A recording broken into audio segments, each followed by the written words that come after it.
A very good afternoon, boys and girls. I said, a very good afternoon, boys and girls.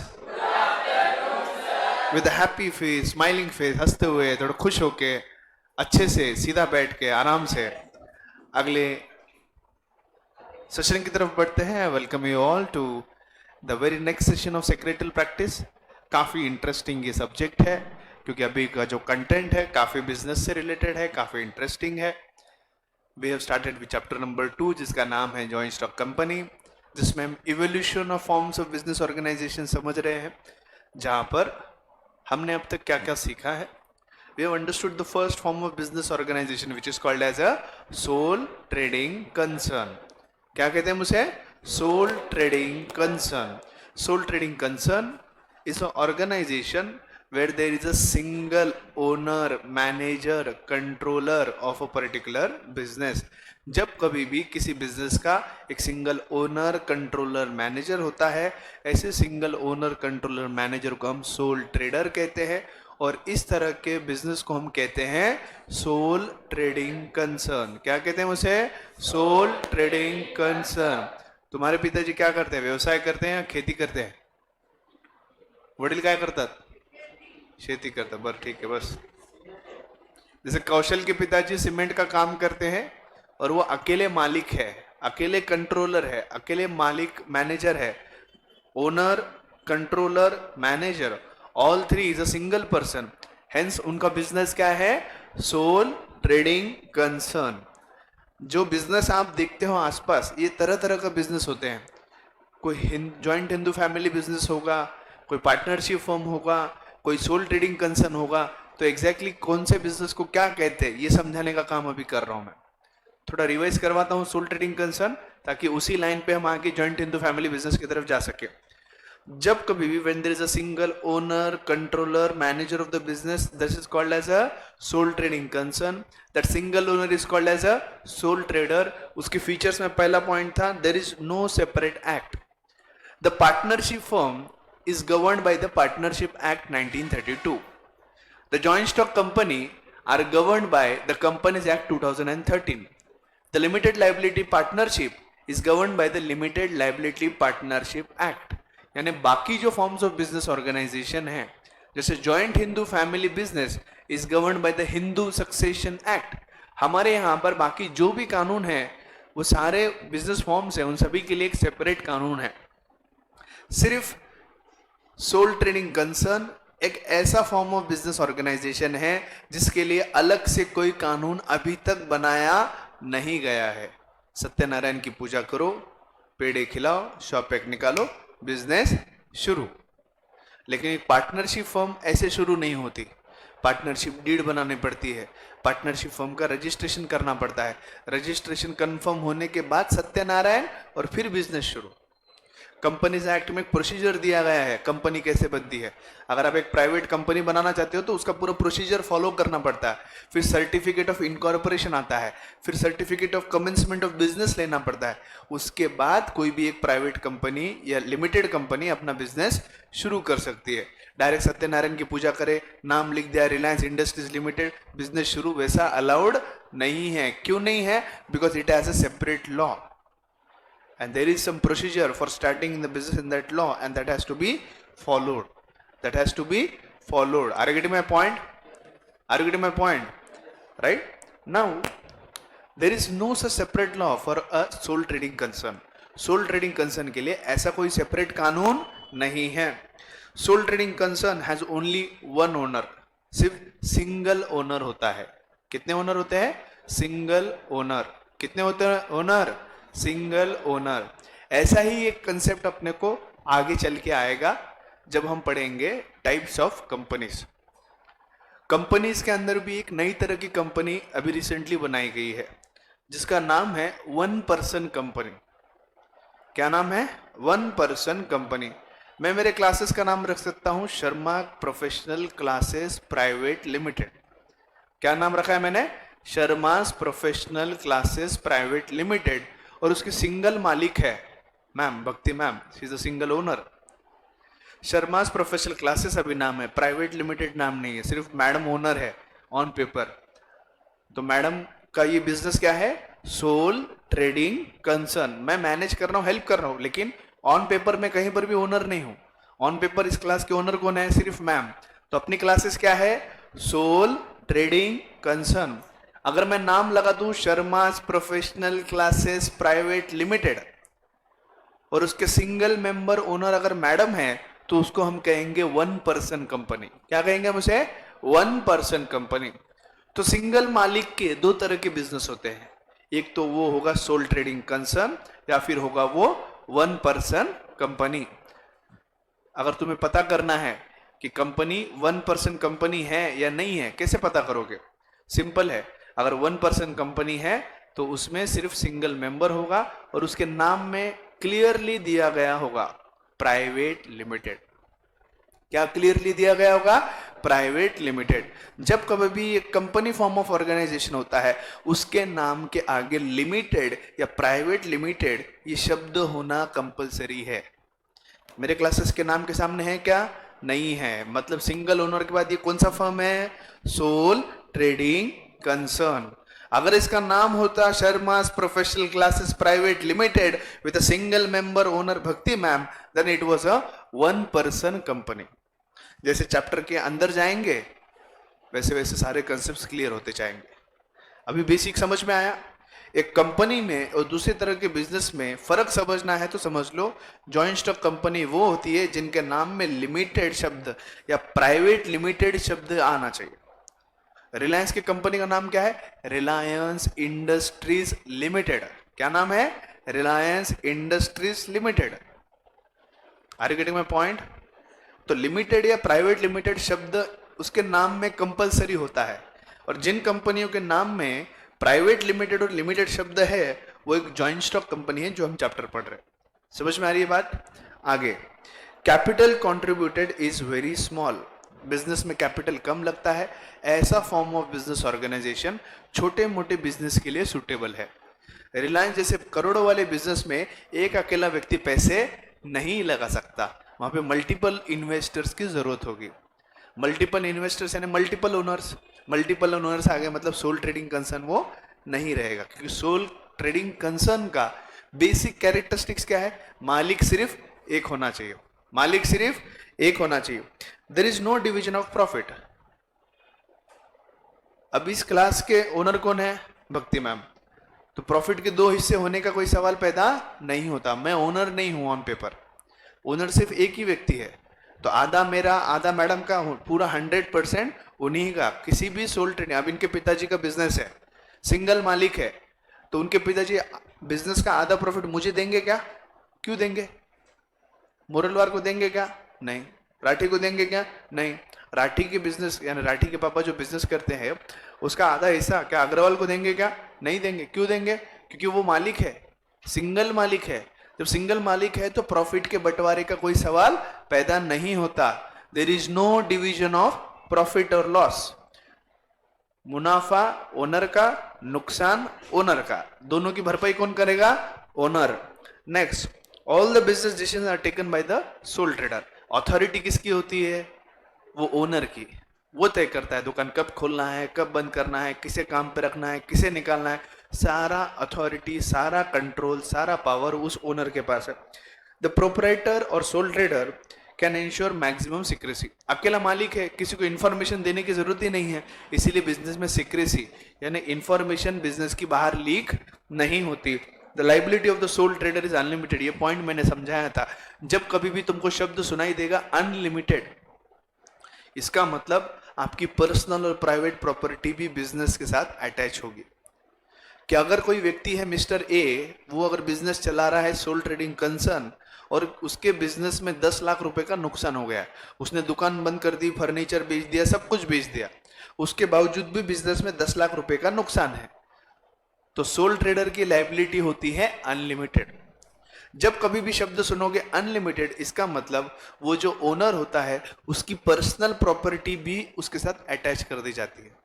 तो अगर उसका कोई घर है, कोई प्लॉट है, कोई सोने की जवाहरात है, ज्वेलरी है, whatever asset he owns in personal.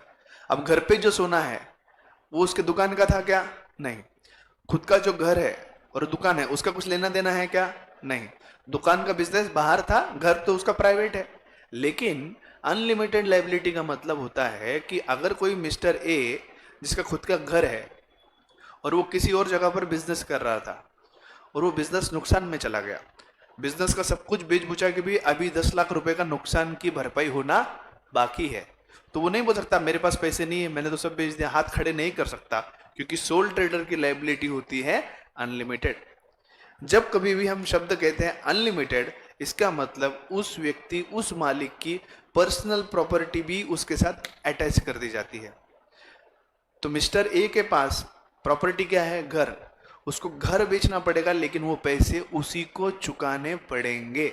घर का सोना बेच, घर बेच, प्लॉट बेच, कुछ भी बेच, लेकिन वो पैसे चुकाने की पूरी जिम्मेदारी उसी व्यक्ति की होगी। भले ही बिजनेस में जो एसेट है उसको बेच के नुकसान की भरपाई करो, अगर बिजनेस में एसेट नहीं है तो पर्सनल प्रॉपर्टी को बेच के आप अपनी जो कुछ भी है लाइबिलिटी क्लियर करो। आप समझने की कोशिश करो, फर्क समझने की कोशिश करो। जब कंपनी फॉर्म ऑफ ऑर्गेनाइजेशन आप समझोगे ना बच्चों, अब जैसे मैंने अभी कहा मालिक सिंगल है तो दो तरह की बिजनेस है। कौन से? Sole trading concern and one person company.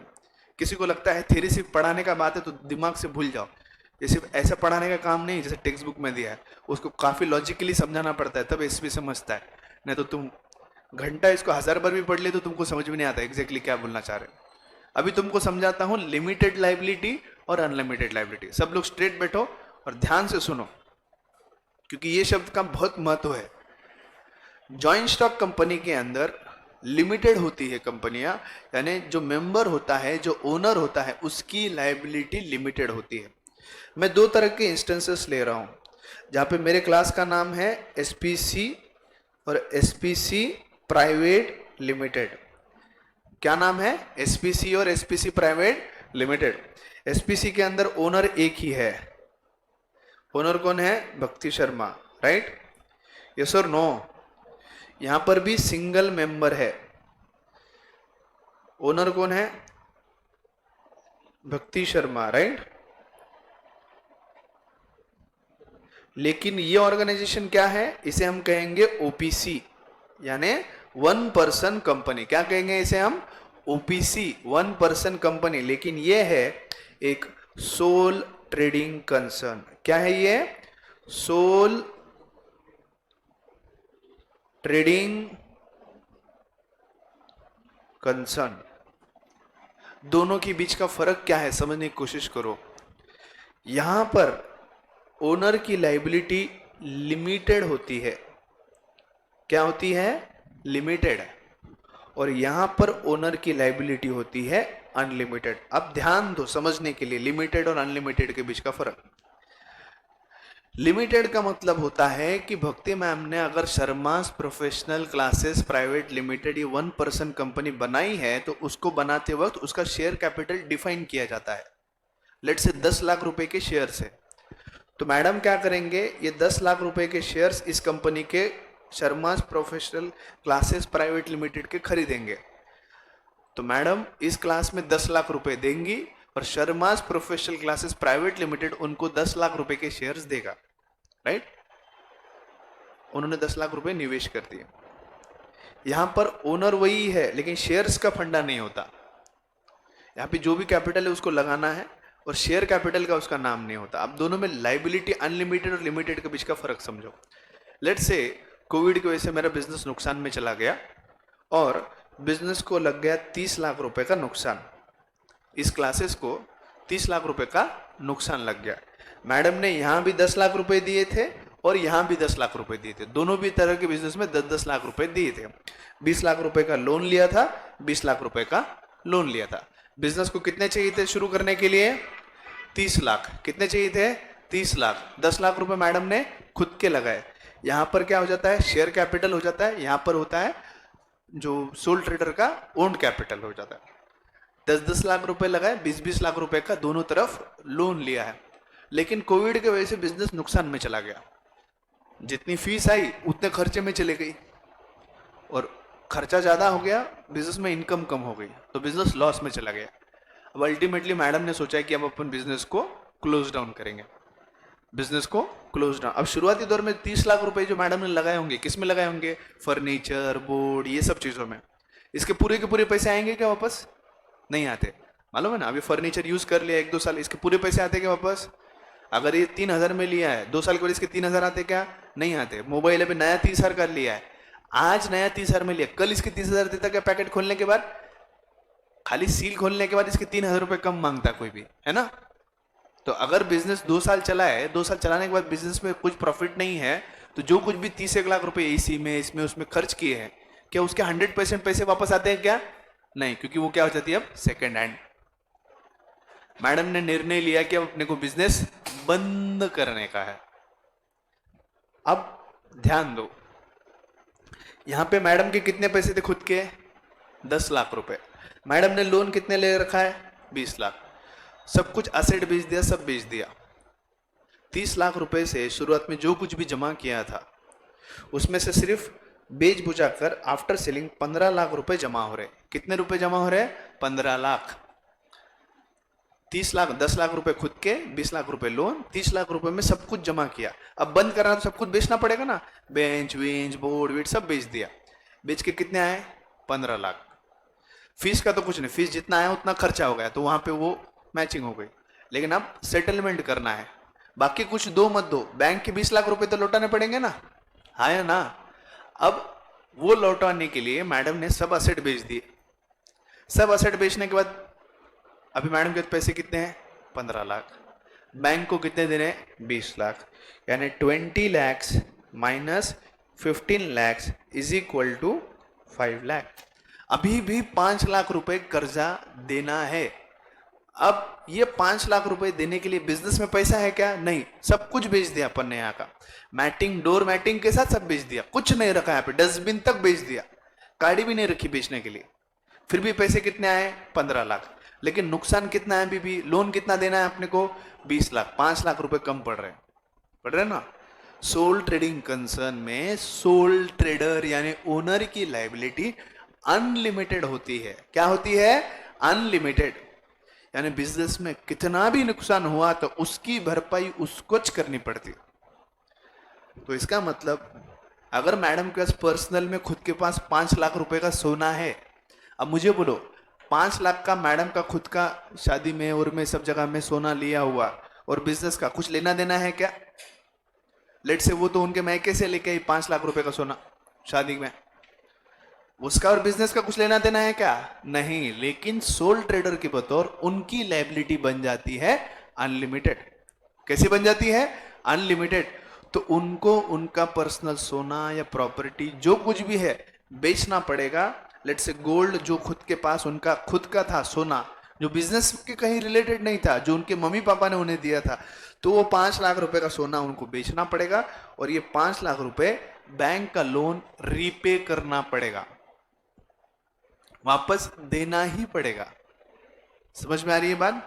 तो बचे हुए 5 लाख रुपए के लिए मैडम के लिए बस सिल्वर, गोल्ड या जो भी पर्सनल प्लॉट वगैरह रहेगा, वो पर्सनल प्रॉपर्टी को बेचकर बिजनेस के ये 5 लाख रुपए के नुकसान की भरपाई करनी पड़ेगी। Are you getting my point? Joint stock company में ऐसा नहीं होता। जॉइंट स्टॉक कंपनी में कंपनी खुद एक व्यक्ति होती है।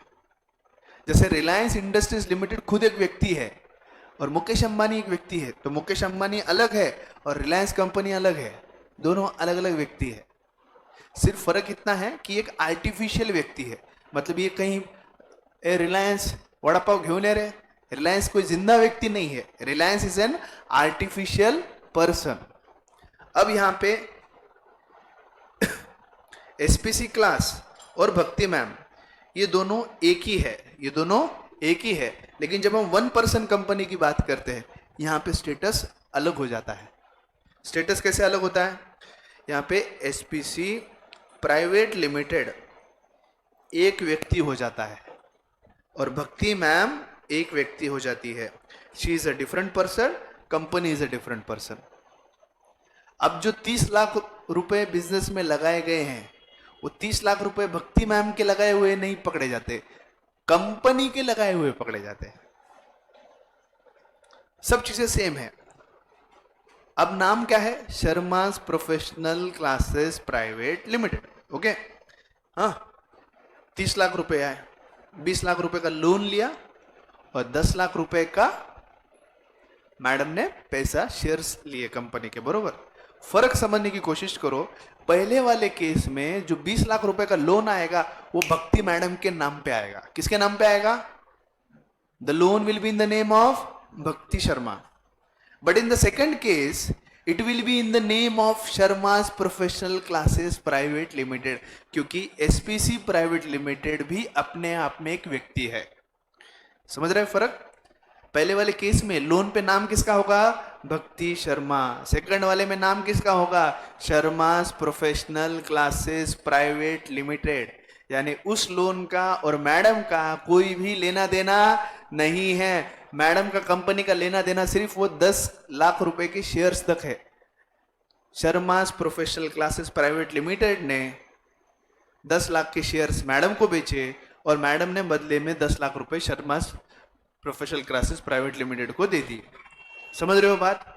अब सिचुएशन कैसे बदलती है ध्यान दो, काफी इंटरेस्टिंग चीज है। अगर दिमाग आपका खुला है तो ध्यान दे सकते हो। फिर से सिचुएशन वही है, जितनी फीस आई नुकसान में चले गई, सिर्फ नाम बदला है। फीस आई वो खर्चे में चले गई। अब इस बिजनेस को बंद करना है, ठीक है। वापस वही केस, बैंक का लोन कितना देना है? 20 लाख। मैडम ने सब प्रॉपर्टी बेच दी, सबको डस्टबिन तक बेच दिया, लेकिन यहां पैसे कितने रिकवर हो रहे हैं? 15 लाख। कितने रिकवर हो रहे हैं? 15 लाख। ध्यान दीजिए, 20 लाख रुपए माइनस 15 लाख के एसेट्स, फिर भी नुकसान कितना है? फिर भी नुकसान कितना है? 5 लाख। लेकिन मुद्दे की बात यह है, यहां पे ओनर की लायबिलिटी लिमिटेड है। ओनर की लायबिलिटी कितनी है? Limited up to the shares taken by the company. Madam ने Sharma's professional classes private limited में 10 लाख रुपए के शेयर्स लिए थे। 10 लाख रुपए ऑलरेडी मैडम दे चुके हैं। मतलब इसके बाद इसके ऊपर 1 रुपए भी देने की लायबिलिटी मैडम की नहीं होती। मतलब बेसिक डिफरेंस क्या आया? अब ये जो 5 लाख रुपए है, ये 5 लाख की भरपाई के लिए मैडम को अपना सोना, प्लॉट, प्रॉपर्टी कुछ भी बेचने की जरूरत नहीं है। तो किसी के मन में सवाल आएगा, सर ये 5 लाख का क्या? ये बैंक के डूब गए, क्योंकि उस कंपनी को यानी शर्मास प्रोफेशनल प्राइवेट लिमिटेड, इसे बैंकरप्ट या दिवाळीखोर डिक्लेयर कर दिया जाता है और बैंक के 5 लाख रुपए डूब जाते हैं बकायदा बाय रूल। वो बैंक ये नहीं बोल सकते इसका एक अकेला मैडम मालिक है, मैडम का सोना बेच के, प्राइवेट प्रॉपर्टी बेच के मुझे पैसे दो। प्राइवेट प्रॉपर्टी यहां पे अटैच नहीं की जा सकती, क्योंकि यहां पे लायबिलिटी कैसी है? लिमिटेड। समझ रहा है फर्क समझ रहा है? सोल ट्रेडिंग कंसर्न में सोल ट्रेडिंग कंसर्न और सोल ट्रेडर एक ही व्यक्ति है, इसलिए लोन उनके नाम पे ही आएगा। तो कल को कितना भी नुकसान हुआ तो वो उनको भरपाई करना पड़ेगा। अगर बिजनेस भरपाई नहीं कर पाया तो पर्सनल प्रॉपर्टी को बेच के करना पड़ेगा। लेकिन एक कंपनी फॉर्म ऑफ ऑर्गेनाइजेशन में ओनर की लायबिलिटी लिमिटेड है। अब मैंने रिलायंस के 10,000 रुपए के शेयर्स लिए। सुनो मेरी बात, किसी भी कंपनी के आप शेयर्स खरीदते हो, शेयर ये वर्ड तो सुना है ना सभी लोगों ने, शेयर्स, कंपनी के शेयर्स। अगर आप किसी कंपनी के शेयर्स खरीदते हो तो आप उस कंपनी के मालिक बनते हो। मैंने रिलायंस के 10,000 रुपए के शेयर्स लिए। कितने के लिए? 10,000 रुपए। मैंने 10,000 के शेयर्स लिए, उनको बदले में 10,000 रुपए दे दिए। अब मैं मालिक बन गया। कंपनी फॉर्म ऑफ ऑर्गेनाइजेशन में जो व्यक्ति शेयर्स खरीदता है, डुब्बेवार लक्ष्य दे, जो व्यक्ति शेयर्स खरीदता है वो कंपनी का मालिक होता है। तो जितना मुकेश अंबानी मालिक है उतना मैं भी मालिक हूं, भले ही शेयर होल्डिंग कम हो। But even I am the owner of the bungalow, even I am the owner of the bungalow. तो ढूंढू बेटा, बात यह है, मैंने लिए शेयर्स 10,000 के, मैंने 10,000 रुपए दे दिए। अब रिलायंस कंपनी में नुकसान हो गया 1,000 करोड़ का। अब क्या उसके 1,000 करोड़ के नुकसान के लिए मेरा घर बेचूं? मैंने लिए 10,000 के शेयर और उसके 1,000 करोड़ रुपए मैं चुकाऊं, ये कौन सा न्याय है? इसीलिए इस तरह के ऑर्गेनाइजेशन में ओनर की लायबिलिटी लिमिटेड होती है। फर्क समझ रहे हैं दोनों के बीच में? जहां पे अनलिमिटेड लायबिलिटी आ गई, बतौर मालिक आपको वो पैसे कैसे भी चुकाने पड़ेंगे। भले बिजनेस से चुकाओ, नहीं चुका पाते तो पर्सनल प्रॉपर्टी बेच के चुकाओ, लेकिन चुकाना पड़ेगा। लेकिन अगर आपकी लायबिलिटी लिमिटेड है तो ऐसे केस में आपका वो बिजनेस का कुछ लेना देना नहीं है, क्योंकि 20 लाख रुपए का लोन किसके नाम पे है? एसपीसी प्राइवेट लिमिटेड, उसकी भरपाई कौन करेगा? SPC private limited. तो 15 लाख रुपए उनके पास है, 20 लाख रुपए का नुकसान है, 20 लाख में से कंपनी 15 लाख ही रिपे करेगी, बचे हुए 5 लाख उस बैंक के डूब जाते हैं, क्योंकि इस कंपनी को बाद में इंसॉल्वेंट, बैंकरप्ट, जिसे हम कहते हैं दिवाळाखोर, कंसीडर करके क्लोज। उस मालिक को नहीं बोल सकते आप कि आप आपकी प्रॉपर्टी बेच के कंपनी का नुकसान की भरपाई करो, क्योंकि यहां पर ओनर की, भक्ति मैडम की लाइबिलिटी कैसी है? लिमिटेड है। कैसी है? लिमिटेड। समझ में आ रहा है? जिस बिजनेस में आपकी लाइबिलिटी अनलिमिटेड है, समझ लेना आपकी पर्सनल प्रॉपर्टी बेच के भी कल को बिजनेस का नुकसान भरना पड़ेगा। लेकिन जिस बिजनेस में आपकी लाइबिलिटी लिमिटेड है, तो बिजनेस में करोड़ों का भी नुकसान हुआ तो आपको कोई कानूनी तौर पे धक्का भी नहीं लगा सकता, क्योंकि ऐसे बिजनेस के अंदर बिजनेस खुद अपने आप में एक आर्टिफिशियल व्यक्ति होता है। जैसे हम आगे बढ़ेंगे, कंसेप्ट क्लियर, बेसिक समझ में आया? अनलिमिटेड लाइबिलिटी और लिमिटेड लाइबिलिटी क्या है समझ रहा है क्या सबको? गुजराती समझा? जहां अनलिमिटेड है वहां पर आपकी पर्सनल प्रॉपर्टी बेच के आपको नुकसान की भरपाई करनी पड़ेगी, लेकिन जहां पर लिमिटेड है वहां पर आपको आपकी पर्सनल प्रॉपर्टी कहीं पर भी देने, करने की, बेचने की जरूरत नहीं है। Are you getting my point? चलिए, तो इसीलिए सोल ट्रेडिंग कंसर्न में ओनर की लाइबिलिटी कैसी होती है? अनलिमिटेड। यानी जितने भी बिजनेस जहां दिख रहे हैं आपको, जहां एक सिंगल मालिक है, कल को कितने भी नुकसान में गए उसकी पैसे की भरपाई उसको करके देनी पड़ेगी। भले बिजनेस से कर, वहां नहीं हो रही तो पर्सनल प्रॉपर्टी बेच, लेकिन देना पड़ेगा। Are you getting my point? Next, the business does not enjoy any separate legal status. मैंने क्या कहा? शर्मास प्रोफेशनल क्लासेस और भक्ति शर्मा ये एक ही है, इसीलिए लोन किसके नाम पे जा रहा है? भक्ति शर्मा के नाम पे, भले ही वो बिजनेस का लोन हो। समझ रहे हो बात? Next, sole trading concern is not suitable for large scale business operation.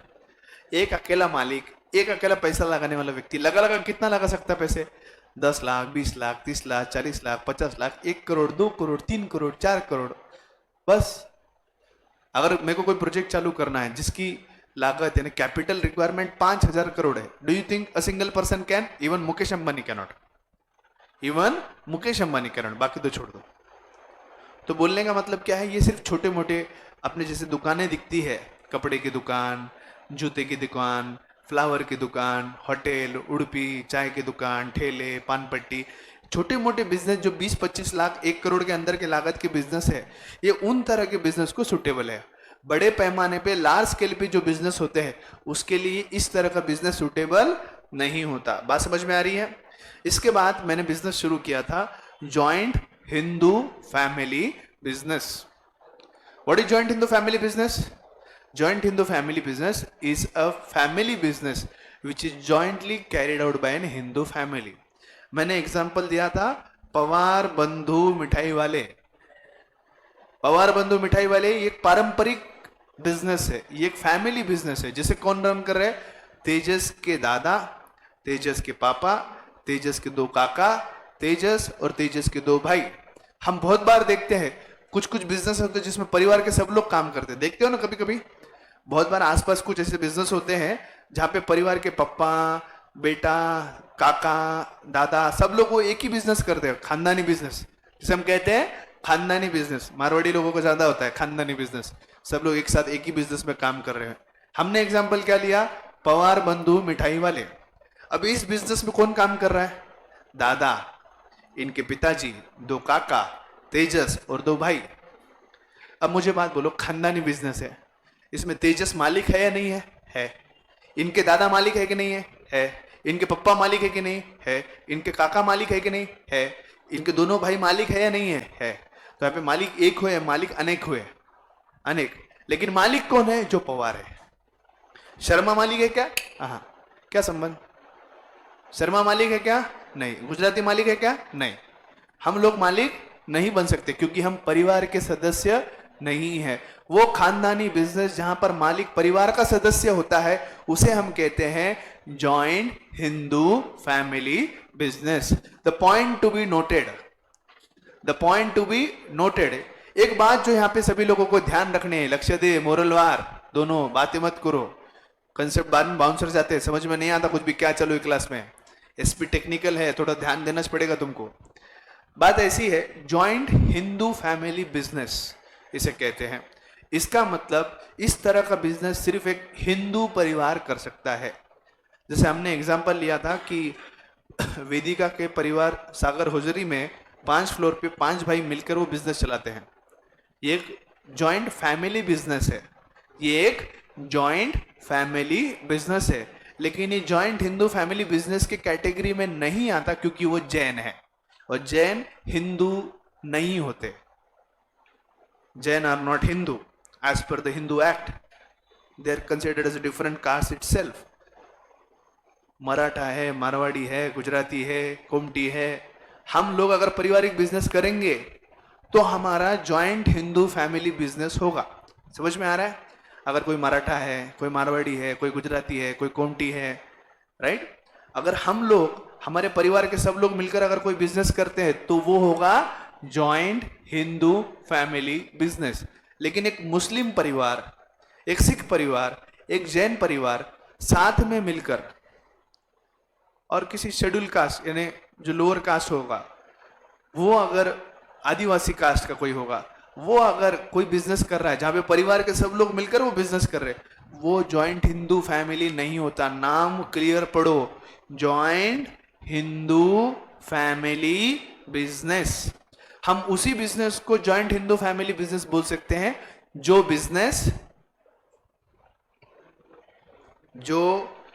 Business कौन कैरी कर रहा है? फैमिली। कौन सी फैमिली? जॉइंट फैमिली, वो भी कौन सी? हिंदू। तो 3 चीजों का होना जरूरी है। एक तो बिजनेस होना जरूरी है, एक तो जॉइंट फैमिली होना जरूरी है, और वो फैमिली कौन सी होनी चाहिए? हिंदू। अगर कोई बिजनेस है, अगर कोई जॉइंट परिवार उसको चलाता है और वो अगर हिंदू परिवार है तो ही वो जॉइंट हिंदू फैमिली बिजनेस कहलाया जाएगा। हमारा एग्जाम्पल कौन सा था? पवार बंधु मिठाई वाले। इसके दादा, इसके पापा, ये खुद, पापा के 2 भाई, इसके 2 भाई, ये 7 लोग मिलकर बिजनेस कर रहे हैं। कितने लोग मिलकर कर रहे हैं? 7 लोग। सिंगल ओनर हुआ क्या? नहीं। अब इस खानदानी बिजनेस का तेजस मालिक है नहीं है? नौकर थोड़ी वहां पे, वो मालिक है। पिताजी मालिक है, दादा मालिक है। किसी को कह सकते हैं कि ये नौकर है घर में, ये नहीं, सब लोग मालिक है कि नहीं है? अगर अपना पारिवारिक बिजनेस है, फैमिली बिजनेस है, फैमिली बिजनेस के अगर तुम फैमिली के सदस्य हो तो तुम मालिक हुए। मैं मालिक नहीं हूं क्योंकि मैं शर्मा हूं। मैं पवार हूं क्या? नहीं। गुजराती मालिक है क्या? नहीं, वो भी नहीं है। हम दोनों मालिक नहीं क्योंकि हम परिवार के सदस्य नहीं है। लेकिन तेजस, उसके पिताजी, उसके 2 काका, उसके 2 भाई, दादा, सब मालिक है पवार बंधु मिठाई वाले में। क्यों? क्योंकि वो सब परिवार के लोग हैं।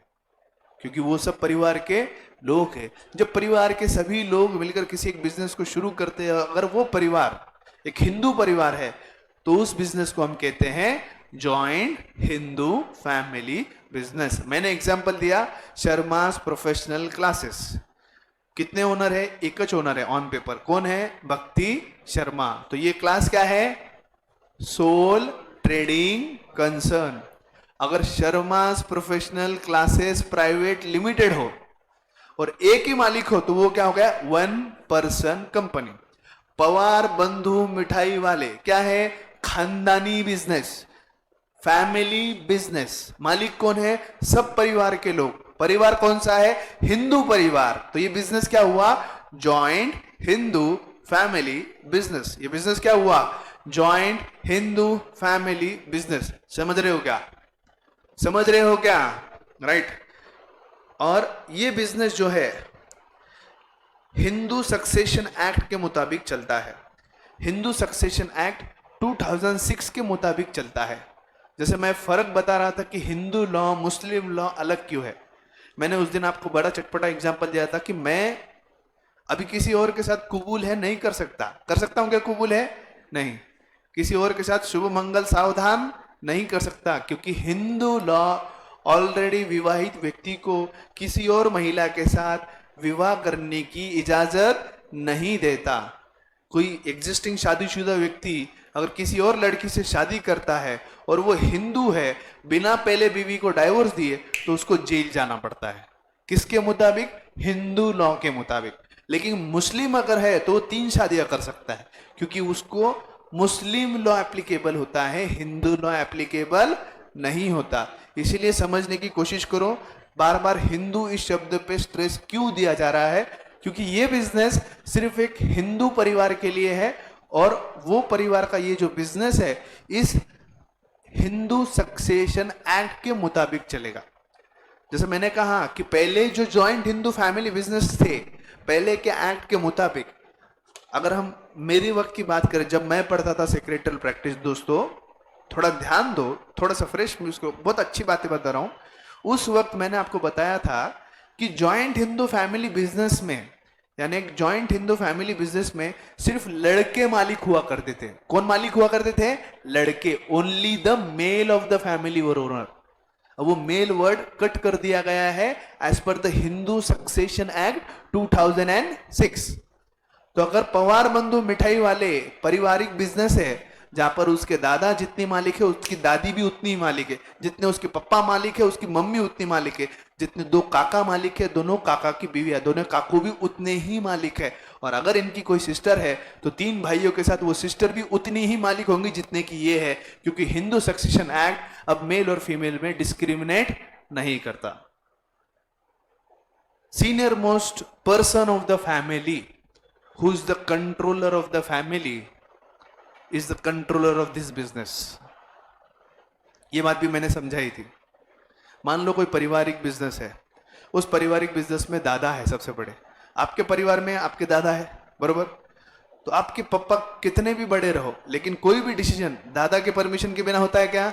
नहीं। तो अल्टीमेट कंट्रोल किसके पास है घर का? आपके घर में किसी की शादी करवानी है, अल्टीमेट हाँ ना किसका पूछा जाएगा? दादा का, बरोबर? तो अल्टीमेट कंट्रोलर कौन है? दादा, परिवार का बुजुर्ग, senior member of the family, senior member of the family. Now understand that senior member is the controller. उसी अजम्पशन के साथ यहां ये कहते हैं कि जो पारिवारिक बिजनेस जो चला रहे हैं सब लोग, उन सभी लोगों में जो सबसे सीनियर होगा, अभी इनके बिजनेस में सबसे सीनियर कौन है? इनके दादा। तो वो असली मालिक यानी असली कंट्रोलर होंगे बिजनेस के। ये परिवार में आम बात है कि परिवार में सबसे बड़े की चलती है ना?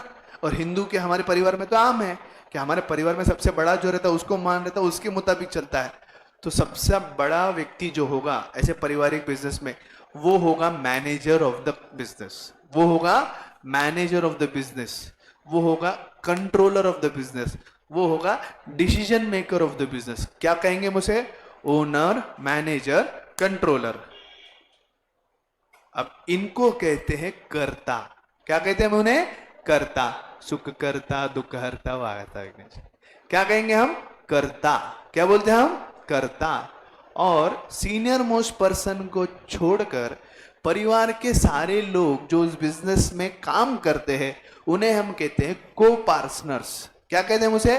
को पार्टनर्स। मन से लाया नहीं हूं, ये जो कानून है उसके शब्द है। क्या कहेंगे उसे? को पार्टनर्स। ध्यान दीजिए, प्लीज पे अटेंशन, ओके?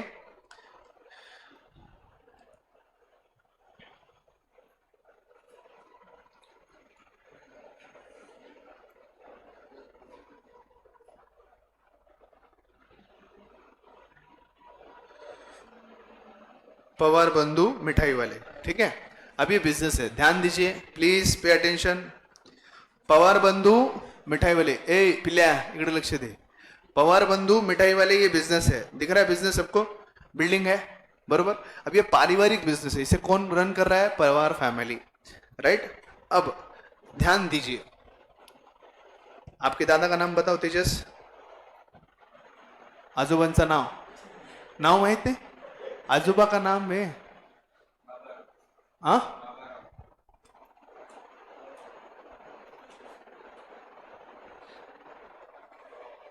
पापा का नाम?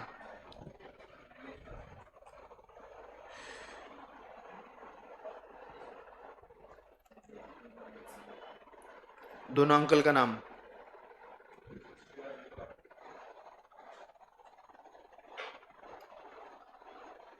हाँ।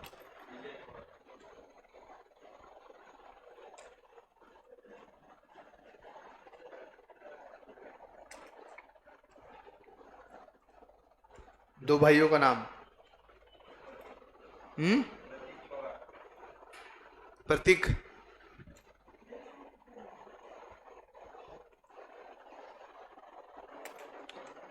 हम्म।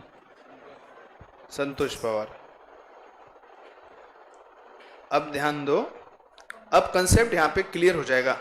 अगर आप ध्यान दोगे जो मैं सिखा रहा हूं तो आपको जॉइंट हिंदू फैमिली बिजनेस क्या है ये समझने के लिए आसानी जाएगी। जॉइंट हिंदू फैमिली बिजनेस एक ऐसा पारिवारिक बिजनेस है जिसे जॉइंटली कोई भी एक हिंदू परिवार चलाता है। अब इस पवार बंधु मिठाई वाले को 7 लोग चलाते हैं। बाबूराव जी पवार, बाबा राव जी पवार, ज्ञानेश्वर जी पवार, शिवाजी पवार, विजय पवार, तेजस पवार, प्रतीक पवार, संतोष पवार।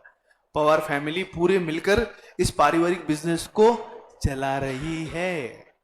मैंने आपको कहा था कि हिंदू सक्सेशन एक्ट 2006 से पहले हिंदू धर्म में सिर्फ पुरुषों को महत्व था, लड़कियां तो पराया धन थी। लेकिन अब इस मेल शब्द को हटा दिया गया है और सब तालमेल बना दिया गया है। यानी कि जितने मालिक पवार बंधु मिठाई वाले के ये लोग हैं, उनके साथ में जितने लोगों की शादी हुई है उनके बेटर हाफ भी इस बिजनेस के उतने ही मालिक है। अज्जी का नाम बताओ।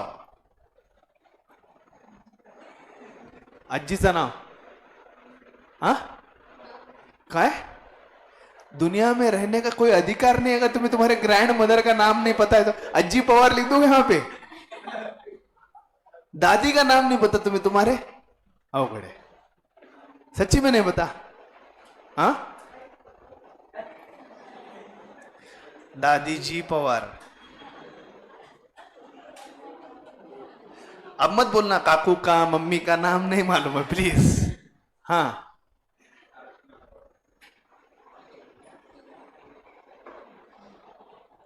हम्म। आज जाके बेटा पहले दादी का नाम पूछ ले। हाँ। हाँ,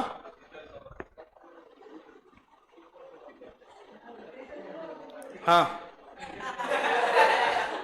नाही का अजून? अरे सॉरी, अभी जो तुम्हें 21 भी ना हो बेटा। छी छी, इलीगल हो तुम, यू आर इलीगल मटेरियल। हाँ, प्रतीक है क्या शादीशुदा? संतोष, हाँ, बड़े भाई है।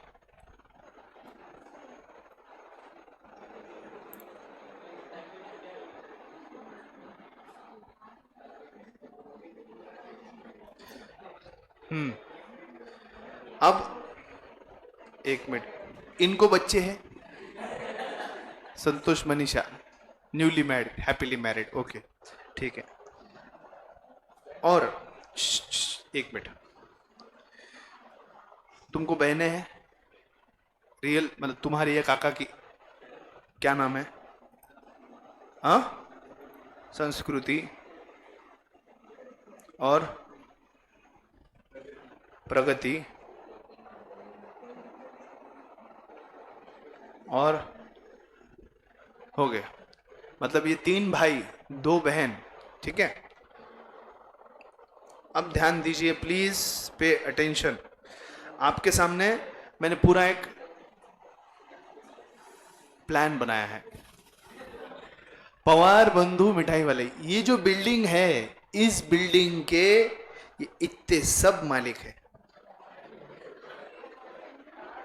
सब के सब। पहले हिंदू सक्सेशन एक्ट में सिर्फ पुरुषों को अधिकार था। किसको अधिकार था?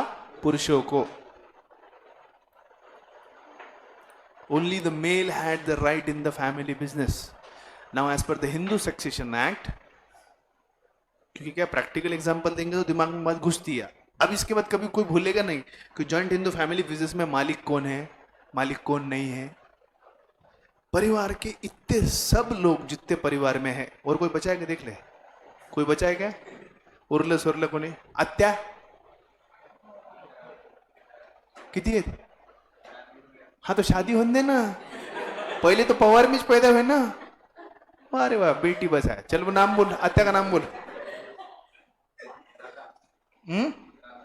राधा पवार, अजून? हाँ, एक ही, ठीक है। हाँ, राधा पवार, हाँ लगभग लगभग 4-5। मैं बोला ना पहले खानदान में 4, 5, 6, 8 भाई कॉमन था, it was really common. Radha Pawar, इनकी अत्या यानी आंटी भी उतनी ही मालिक है जितने के इनके पिताजी। समझ में आ रहा है? क्योंकि ये परिवार किसका है? बाबा रावजी पवार का परिवार है।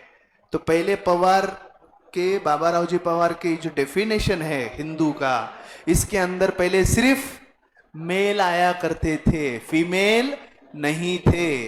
As per the new succession act, हाँ, इनके आंट के पति यानी इनके फूफा यानी कि इनके काका, वो इस परिवार के बिजनेस के मालिक नहीं है। समझ में आ रहा है? समझ में आ रहा है कि मैं क्या बोल रहा हूं? वो इस परिवार के बिजनेस के मालिक नहीं है। इनकी अगर बहन है प्रगति, संस्कृति, शादी होने के बाद इनके जीजा दाजी, वो भी इस पारिवारिक बिजनेस के मालिक नहीं बन सकते, क्योंकि वो पवार खानदान का खून नहीं है। समझ रहे हो क्या? समझ रहे हो? समझ रहे हो क्या? इनकी बहनें मालिक है, लेकिन इनकी जीजा दाजी जीजाजी मालिक नहीं बन सकते, क्योंकि खून उनका पवार नहीं है। ब्रांडेड होना पवार चाहिए, है ना? अब वहीं पर इनकी अत्या की बात करें, जिनकी शादी हो चुकी है, जिनकी शादी हो चुकी है, उनके अत्या के पति यानी काका इस पारिवारिक बिजनेस के मालिक नहीं है, लेकिन अत्या है। पहले हिंदू सक्सेशन एक्ट में समझा रहा हूं, सुनो समझो कैसे कानून बदले हैं। पहले हिंदू सक्सेशन एक्ट 1956 में महिलाओं को 0 मालिकाना हक था। यानी पहले मालिक कौन थे? बाबाराव जी, ज्ञानेश्वर जी, शिवाजी, विजय, तेजस, प्रतीक, संतोष, खत्म, विषय संपला। अब इसमें कौन बढ़ गए हैं? दादी जी पवार, अर्चना पवार, ज्योति पवार, शीतल पवार, मनीषा पवार, प्रगति पवार और संस्कृति पवार और राधा पवार, ये भी अब मालिक बन गए, इक्वल ओनर। अब परिवार में सबसे बड़ा कौन है? बाबूराव जी पवार, दादाजी। सबसे बड़े कौन है? दादाजी। तो the senior most person of the family, पहले डेफिनेशन में कहते थे the senior most male person of the family.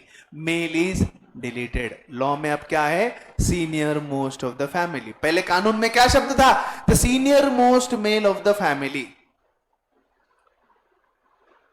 यानी खानदानी बिजनेस में अब सीनियर मोस्ट कौन है? दादा। तो इस बिजनेस के कर्ता कौन है बेटा? कर्ता कौन बने इसके? बाबा राव जी पवार, बरोबर? ही इज द अल्टीमेट कर्ता, कर्ता धर्ता। और इनको छोड़कर ये जितने भी बाकी जो भीड़ है, ये सभी लोग भी मालिक है, लेकिन इन सबको हम क्या बोलेंगे? को पार्सनर्स। क्या कहेंगे मैंने? को पार्सनर्स। इनकी बहन, इनकी अत्या, इनके काका के बेटे भाई, ये खुद, इनके पिता, इनकी मम्मी, इनकी दादी, ये सभी लोग कौन है? Co partners. They are the owner. Karta is also owner, लेकिन नाम अलग है। जिसकी अथॉरिटी चलेगी वो तो दादा ही है। इसीलिए दादा कौन है? कर्ता। बाकी सब कौन है? Co partners, right? अब पारिवारिक बिजनेस में से दादा ने ले ली रिटायरमेंट। दादा ने ले ली रिटायरमेंट। अब कौन बचे? दादी और पूरा परिवार बचा है। अगर हम पहले वाले एक्ट के मुताबिक जाते तो कर्ता बाय डिफॉल्ट इनके सबसे बड़े काका बनते। कौन है? विजय पवार। इनके जो सबसे बड़े काका है ये कर्ता बनते, क्योंकि पहले क्या था शब्द? The senior most male of the family. Male शब्द हटा दिया गया है, मेल शब्द हटा दिया गया है। अगर दादा रिटायर हो गए तो फिर कर्ता कौन बनेगा नया? दादी जी पवार, इररिस्पेक्टिव ऑफ मेल और फीमेल। समझ रही है क्या बात? मेरी बात समझ में आ रही है क्या? सीनियर मोस्ट पर्सन, चाहे वो मेल हो या फीमेल हो, परिवार का सबसे बड़ा व्यक्ति जो होगा वो कर्ता बनेगा, चाहे वो मेल हो चाहे वो फीमेल हो। हिंदू सक्सेशन एक्ट में बदलाव लाने से पहले कौन हुआ करता था कर्ता? सिर्फ मेल, यानी दादा के बाद सबसे बड़े काका विजय पवार बनते थे कर्ता, लेकिन दादा के बाद अब कर्ता कौन बनेगा? दादी। समझ में आ रही है बात? समझ में आ रही है बात? मान लो दादा ने, बड़े काका ने, दादी ने, सबने रिटायरमेंट ले ली, अब सीनियर मोस्ट कौन है? सबसे बड़े काकू, बरोबर? तो वो बनेंगे कर्ता, ना कि इनके 2 नंबर के काका। समझ में आ रही है बात? बात समझ में आ रही है? Understand, this are very important points. The senior most person of the family will be called as karta. आपकी अत्या सबसे बड़ी है कि छोटी है? 2 नंबर में। 2 नंबर में इनकी कौन है? अत्या। यानी बड़े काका के रिटायरमेंट के बाद कर्ता कौन बनेगा? अत्या। बाद में काकू। काकू भी नहीं बनती। यानी अगर दादा, दादी, बड़े काका तीनों ने रिटायरमेंट ले लिया, बाय डिफॉल्ट कर्ता कौन बनेगा? अत्या। बड़े मम्मी को प्रेफरेंस बाद में दिया जाएगा, क्योंकि वो बाय बॉर्न पावर नहीं है। बाय बॉर्न पावर कौन है? अत्या। तो अत्या बनेगी कर्ता। समझ रहा है क्या लॉजिक? इतना क्यों समझा रहा हूं, समझ में आ रहा है क्या? कर्ता और को पार्टनर के बीच का फर्क समझ में आया? So the senior most person of the family, he is the authority of the business, is called as karta. And all other owners are called as co partners. क्या कहते हैं उन्हें? को पार्टनर्स। अब यहां पे बात समझने वाली ऐसी है, a person can be owner of the joint Hindu family business by birth. By birth. Let's for example say तेजस काका बन गया। जो उनके भाई है संतोष पवार और भाभी मनीषा पवार, इनको एक बेटा हुआ है जिसका नाम क्या रखेंगे? छोटू पवार। अभी परिवार में रेस से कल ही, यानी कल तारीख क्या थी? 25 जुलाई। 25 जुलाई को पवार खानदान में नया वारिस आया है, छोटू पवार, जो कि इनके बड़े भाई और भाभी के चिरंजीव है। बरोबर? बोलना कर जाके, सर ने तो आगे की पूरी फैमिली प्लानिंग भी कर दी, बड़े भैया को लड़का होगा, उसका नाम भी हमने रख दिया, सब कर दिया, लेकिन बात ऐसी कि मुझे दादी का नाम अब तक पता नहीं है। बताना कर जाके। तो बात ऐसी है, छोटू पवार घर में पैदा हुए 25 जुलाई को, कल ही पैदा हुआ। उसकी उम्र कितनी है? 1 दिन। But my dear friends, as per the law, a person is the owner of the Hindu family business by birth. पैदा होते ही तुम बिजनेस के मालिक हो गए। यानी छोटू पवार भले 1 दिन का क्यों ना हो, इक्वल मालिक बन गया। किसका? पवार बंधु मिठाई वाले। समझ गया? He is also the owner of the bungalow. Okay, Chhotu Pawar is also the owner of the bungalow, लेकिन कौन सा ओनर? को पार्टनर। कौन सा ओनर? को पार्टनर। समझ रहा है क्या? समझ रहा है ज्वाइंट हिंदू फैमिली बिजनेस? चलो फिर अभी पॉइंट्स पे आ जाते हैं। The membership in the joint Hindu family business is by birth only. यानी किसी को अगर पवार बंधु मिठाई वाले का मालिक बनना है तो उसको पवार खानदान में पैदा होना पड़ेगा। Every child born in the family becomes the member. इस मुताबिक कौन मेंबर बना? Chhotu Pawar. The head of the family is known as karta. हमारे एग्जांपल में कौन है? Baba Rao ji Pawar. Other members of the family are called as co partners. This includes female. This includes female. The number of members, there is no limit. अब पवार खानदान कितना बढ़ना चाहिए वो पवार खानदान के हाथ में है ना। तेजस और मिसेस तेजस, हम 2, हमारे 11 मे भी, और ऊपर दूसरे भाई है वो, उन्होंने कंपटीशन थोड़ा और ज्यादा स्ट्रिक्टली ले लिया, हम 2, हमारे 15। तो पवार खानदान बढ़ सकता है, मतलब उनकी जड़ें इतनी बड़ी हो सकती है कि वो कितना भी बढ़ सकता है। वो उनके अधिकार में है कितना बढ़ाना है। सो मेंबर्स के ऊपर लिमिट है क्या? नहीं। अब बड़े भाई को छोटू हुआ, छोटू मोटू पतलू कितने भी चलने दो, क्या फर्क पड़ रहा है? जितने लोग पैदा होंगे उतने लोग मेंबर बनेंगे। यानी कि समझने वाली बात यह है कि ज्वाइंट हिंदू फैमिली बिजनेस पे नंबर ऑफ मेंबरशिप के ऊपर लिमिट नहीं है। हम दो हमारे 11, 15, 20 जो भी है, जैसे जितने आएंगे उतने मेंबर बनेंगे। कितने आएंगे ये बोल सकते हैं क्या अपन? नहीं, क्योंकि बच्चे तो प्रसाद है ऊपर वाले का, है ना। वो प्रसाद लेने के चक्कर में भारत की लोक संख्या 138 करोड़ पहुंच गई है दोस्तों।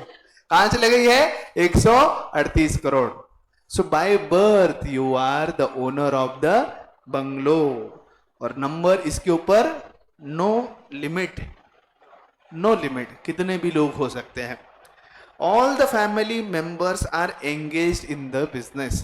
पहले नॉर्मली ऐसा हुआ करता था, सिर्फ पुरुष बिजनेस में काम करते थे, इसीलिए पहले हिंदू सक्सेशन एक्ट में पुरुषों को मालिक बनाया। लेकिन पुरुष के जाने के बाद उस महिला के साथ जो नाइंसाफी होती थी, उसको ध्यान रखते हुए महिला भले ही काम ना करे, she is also the owner. पारिवारिक बिजनेस में दो भाई हुआ करते थे, दो भाइयों के बीच में परिवार में जॉइंट हिंदू फैमिली चलता था। परिवार में से एक भाई की मृत्यु हो जाती है, तो उस चक्कर में क्या होता था, मेल के हाथ में सब रहता था। तो जो दूसरा जिंदा भाई था वो बिजनेस ले लेता था और अपनी भाभी को ऐसे ही छोड़ देता था, उसकी पूरी जायदाद हड़प कर लेता, क्योंकि बाय डिफॉल्ट मालिक कौन है? वो। तो ऐसे केस में जो विधवा हुई भाई की बीवी है वो बेसहारा बन जाती थी, इसीलिए कानून में संशोधन लाए गए। इसीलिए female are also now the owners of the family business. Are you getting my point? हर एक चीज की वजह होती है, कानून में कोई बदलाव ऐसे ही नहीं लाया जाता। नॉर्मली मेल के मरने के बाद फीमेल जो छोड़ दिए जाते थे, खानदानी प्रॉपर्टी में उनको हिस्सा नहीं मिलता था, इन सब कानूनों को बदलाव लाया गया ताकि महिलाओं को कुछ ना कुछ अधिकार मिले, खानदानी बिजनेस में प्रॉपर्टी में कुछ हिस्सा मिले। अगर कुछ ना मिले तो फिर वो आगे अपना गुजारा कैसे करेंगे, राइट? और कानून हमेशा इंसाफ करता है, इसीलिए ये कानून में बदलाव लाया गया है, मेल शब्द को डिलीट किया है। ध्यान दीजिए यहां पर एक और बात, समझून गया। मैंने आपको ऊपर थोड़ी देर पहले कंसेप्ट सिखाया, क्या कंसेप्ट का नाम था? Limited and unlimited liability. Unlimited liability मतलब सब कुछ जोड़ दिया जाएगा, लिमिटेड लायबिलिटी मतलब कुछ भी नहीं जोड़ा जाएगा। ध्यान से देखो, द लायबिलिटी ऑफ कर्ता इज बापा, मतलब पवार बंधु मिठाई वाले में कल को कुछ भी नुकसान हो जाता है, नुकसान का एक ना एक रुपया पे करने की जिम्मेदारी किसकी होगी? बाबा राव जी पवार। यानी समझो ये भी बिजनेस होता, जहां 30 लाख रुपए लगा है और नुकसान हो गया, बैंक का 20 लाख का लोन दिया है, 15 लाख रुपए असेट बेच के आए, फर्नीचर मिठाई बिठाई सब बेच के 15 लाख रुपए लगाए, लोन था 20 लाख रुपए का, कम कितने गिर रहे? 5 लाख। वो 5 लाख की भरपाई कौन करेगा? बाबा राव जी पवार। क्यों? क्योंकि बाय डिफॉल्ट अगर बिजनेस नुकसान में जा रहा है, प्रॉफिट में जा रहा है, वो किसी के डिसीजन की वजह से जाएगा, और डिसीजन लेने का अधिकार किसे है? कर्ता को। किसको है? कर्ता को। तो नुकसान या मुनाफा जो भी है किसके डिसीजन के मुताबिक है? कर्ता के। अरे तेजस लक्ष्य दे। तो अब ये जो 5 लाख रुपए का नुकसान है, ये 5 लाख रुपए की नुकसान की भरपाई कौन करेगा? बाबा राव जी पवार। यानी इनको, इनके दादा को उनका कोई पर्सनल प्लॉट बेचना पड़ेगा और उस नुकसान की भरपाई करनी पड़ेगी, या उनका पर्सनल सोना बेचना पड़ेगा और उसके नुकसान की भरपाई करनी पड़ेगी। अगला शब्द देखो, नीचे ध्यान दो, द लाइबिलिटी ऑफ द को पार्टनर इज लिमिटेड। क्या है? लिमिटेड। को पार्टनर की लाइबिलिटी कैसी है? लिमिटेड। मैंने क्या बोला? पवार बंधु मिठाई वाले में कर्ता कौन है? बाबा राव जी पवार। तेजस कौन है? को पार्टनर। इनकी मम्मी कौन है? को पार्टनर। इनके काकू कौन है? को पार्टनर। इनकी आत्या कौन है? को पार्टनर। उनकी लाइबिलिटी कैसी है? लिमिटेड। अब इस खानदानी बिजनेस में ध्यान दो, इधर ध्यान दो, 10 लाख रुपए परिवार के लोगों ने लगाए, सब लोगों ने मिलकर लगाए। कितने लोगों ने? सब लोगों ने। इनके पिताजी ने, काका ने, आत्या ने नहीं भी लगाए होंगे, लेकिन परिवार के सब लोगों ने मिलकर कितना पैसा लगाया है? 10 लाख। अब परिवार में सबसे बड़े कौन है? बाबा राव जी पवार। वो कौन बने? इसके कर्ता। बिजनेस को, इस बिल्डिंग को, मिठाई की दुकान को बनाने के लिए 20 लाख रुपए का लोन लिया गया। मिठाई बेचकर जो पैसे आए वो परिवार के खर्चे में चले गए, तो रेवेन्यू कुछ भी नहीं बचा। अब बिजनेस नुकसान में जा रहा है, खर्चे निकल नहीं पा रहे, नुकसान, परिवार का जो खर्चा है वो ज्यादा हो गया और मिठाई की दुकान से रेवेन्यू कम हो गया। अब बिजनेस को बंद करने का निर्णय लिया है, बिजनेस को बंद करने का निर्णय लिया। फिर से वही एग्जांपल, मिठाई की ये बिल्डिंग को बेचकर, सब बेचकर 15 लाख रुपए आए। कितने रुपए आए? 15 लाख रुपए। कितने रुपए आए? 15 लाख रुपए। लोन कितना देना है? 20 लाख, यानी कि कम कितने पड़ेंगे अब हमारे पास? 5 लाख रुपए। अब ये 5 लाख रुपए कौन देगा?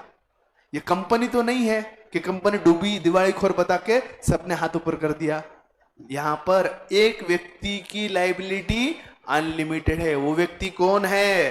बाबा राव जी पवार। यानी उनके नाम पे जो पर्सनल प्रॉपर्टी होगा, प्लॉट होगा, सोना होगा, जो भी एसेट होगा, उसको बेचकर 5 लाख रुपए की भरपाई करनी पड़ेगी। अब यहां पे 2 मिनट के लिए समझने की कोशिश करो। तेजस अपना कौन है? को पार्टनर। तेजस की मम्मी कौन है? को पार्टनर। तेजस की मम्मी के पास 5 लाख रुपए का सोना है, लेकिन उस सोने को कोई हाथ नहीं लगा सकता, क्योंकि को पार्टनर की लायबिलिटी कैसी है? लिमिटेड। अनलिमिटेड है क्या? नहीं है। को पार्टनर की लायबिलिटी कैसी है? लिमिटेड। किसी को लगता है थ्योरी पढ़ाना आसान है, पढ़ के खाली बोलना आसान है, उसको कंसेप्चुअली समझाना बहुत डिफिकल्ट है। Do you think it is simple? आसान लगता है क्या? बिल्कुल आसान नहीं है। इसको समझाने का तरीका समझने के बाद समझ में आता है भैया ऐसा पढ़ना पड़ता। थ्योरी दिखने के लिए टेक्स्ट दिखता है, लेकिन उसके पीछे के कंसेप्ट समझाने को दिमाग घूम जाता है। अभी एक ही बिजनेस में अनलिमिटेड लायबिलिटी भी है और लिमिटेड लायबिलिटी भी है। यानी दादा जो करता होंगे उनके सब पर्सनल प्रॉपर्टी को बेचा जाएगा और खानदानी बिजनेस के नुकसान की भरपाई होगी, लेकिन बाकी लोगों के प्रॉपर्टी को हाथ नहीं लगाया जाएगा। दादी का, चाची का, फिर इनके मम्मी का, इनके बहनों का, इनका खुद का जो भी सोना प्रॉपर्टी जो भी होगा उसको हाथ नहीं लगाया जा सकता, क्योंकि को पार्टनर की लायबिलिटी कैसी है? लिमिटेड। कैसी है? लिमिटेड। समझ रहे हो बात? बात समझ रहे हो क्या? यस और नो? उम्मीद करता हूं इस एग्जाम्पल के बाद आपको समझ गया होगा कि लिमिटेड लायबिलिटी मतलब क्या और अनलिमिटेड लायबिलिटी मतलब क्या। जहां अनलिमिटेड शब्द आ गया आपका सब कुछ लेकर जाएंगे, कुछ नहीं छोड़ेंगे, और जहां पे लिमिटेड आ गया वहां आपसे वो कुछ भी नहीं ले सकते। कर्ता is the manager, controller, coordinator of the business, senior most person. He is the controller and is the manager, he is not the owner. यहां पे ओनर, सोल ट्रेडिंग कंसर्न में अपन ने 3 शब्द क्या बोले थे?